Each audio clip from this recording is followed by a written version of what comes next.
La fonction finance est-elle condamnée à juste regarder dans le rétroviseur? Ou, au contraire, peut-elle devenir l'architecte du futur de l'entreprise? On va décortiquer ensemble comment les leaders de la finance naviguent aujourd'hui dans une véritable tempête de changement. Alors, au programme, on va suivre la feuille de route d'un rapport de PwC pour tout comprendre. D'abord, on va regarder la tempête actuelle. Ensuite, les 3 piliers pour y survivre. La réinvention, la confiance et l'efficience. Et enfin, on parlera de l'outil qui est en train de tout changer, l'intelligence artificielle.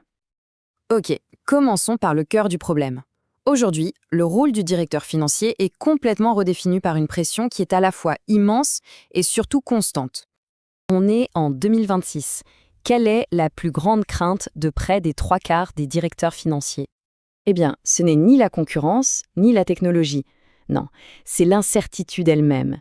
Une véritable tempête d'instabilité politique, sociale et économique. C'est devenu leur principal risque anticipé. Ce graphique, il est très parlant. Regardez à quel point l'instabilité générale domine absolument tout le reste. C'est cité plus de 2 fois plus que la volatilité macroéconomique. Ça veut dire une chose, les anciens modèles, ceux qui étaient basés sur la prévisibilité, eh bien, ils ne suffisent tout simplement plus. Et cet environnement, ça place les directeurs financiers dans un véritable grand écart. D'un côté, il faut piloter des transformations audacieuses, et de l'autre, il faut maintenir une discipline de fer sur les finances. C'est un peu comme si on leur demandait d'appuyer sur l'accélérateur et sur le frein en même temps. Alors, comment on résout ce dilemme?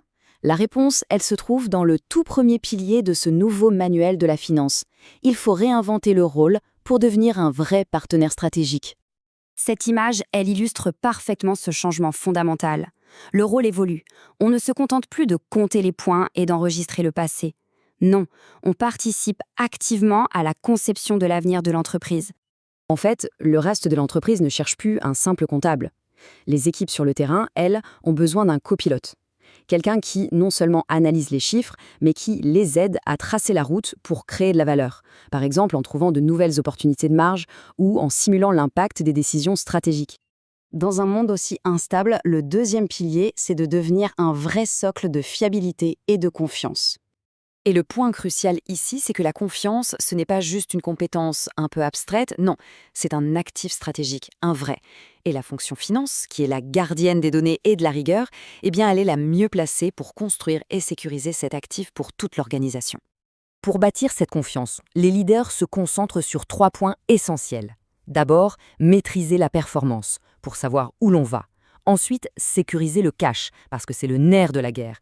Et enfin, optimiser ses propres processus pour être irréprochable. Mais attention, il y a un défi de taille. C'est d'ancrer une culture cash solide dans toute l'entreprise. C'est-à-dire faire en sorte que chaque décision, dans chaque service, soit prise en pensant à son impact sur la trésorerie. Et comme le montre ce chiffre, la plupart des entreprises en sont encore assez loin. Le troisième pilier, c'est un peu un regard vers l'intérieur, au cœur de la fonction finance. Comment on fait pour transformer son propre moteur, pour qu'il soit à la fois ultra efficace et capable d'attirer les meilleurs? Ce chiffre est juste stupéfiant. Il montre une pression énorme. La finance doit faire plus, être plus stratégique, tout ça en coûtant moins. En gros, elle doit trouver des économies chez elle pour pouvoir financer la transformation de toute l'entreprise. Et ce qui est crucial de comprendre, c'est que cette quête d'efficacité, ce n'est pas juste pour réduire les coûts. C'est une stratégie pour libérer des ressources précieuses, du temps, de l'argent, pour les réinvestir là où ça compte vraiment, dans la technologie et dans les talents. Mais alors, comment on fait pour répondre à cette double demande? Plus d'efficacité et plus de valeur stratégique. C'est là qu'intervient l'outil qui pourrait bien tout changer, l'intelligence artificielle. Ce graphique, il nous montre bien où on en est. Beaucoup d'entreprises ont commencé à expérimenter avec l'IA, mais très peu ont vraiment réussi à la déployer à grande échelle. C'est un peu la différence entre faire un vol d'essai et lancer toute une flotte commerciale. Le voyage ne fait que commencer. Parce que passer à l'échelle avec l'IA, ce n'est pas qu'un problème de code.